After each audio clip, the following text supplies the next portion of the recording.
Take a look at this map of the Arab world from the 6th century to today. So in 540, the Arabic world was contained to just the Arabian Peninsula.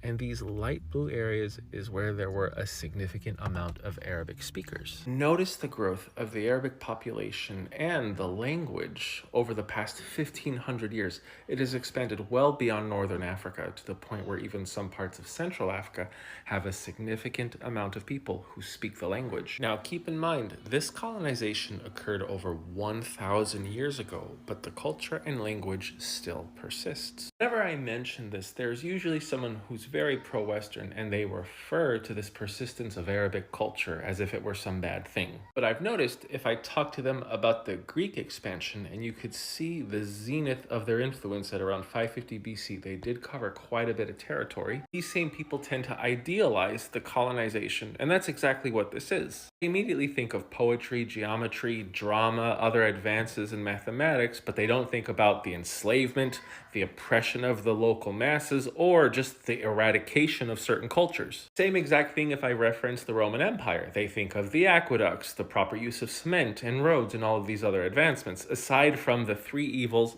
I just listed. Even the British Empire, it's true that they are the reason why English is so widely spoken all over the world, and of course America took over that mantle. And while the English did bring in modern engineering and the most technological marvels of the 1800s and even the very early 1900s, it wasn't ubiquitous, and they relied on a lot of exploitation in order to maintain their colonies. The same reason why the remnants of Greek culture still persist in the Black Sea and the Mediterranean, along with the remnants of Roman culture all over the Mediterranean, Northern Europe, and of course some parts of the Middle East, is also why Arabic culture and language was able to spread, flourish, and persist up until modern day. The first universities, as we know it, didn't emerge from Europe. They arose from the Muslim caliphates. While it was the Chinese who invented paper, the Arabs quickly learned about it, and within 50 years, during the 8th century, there were bookstores all over Baghdad, along with paper mills. It took over 300 years before Europe started adopting paper. Remember that the cultural explosion, known as the Hellenistic period, occurred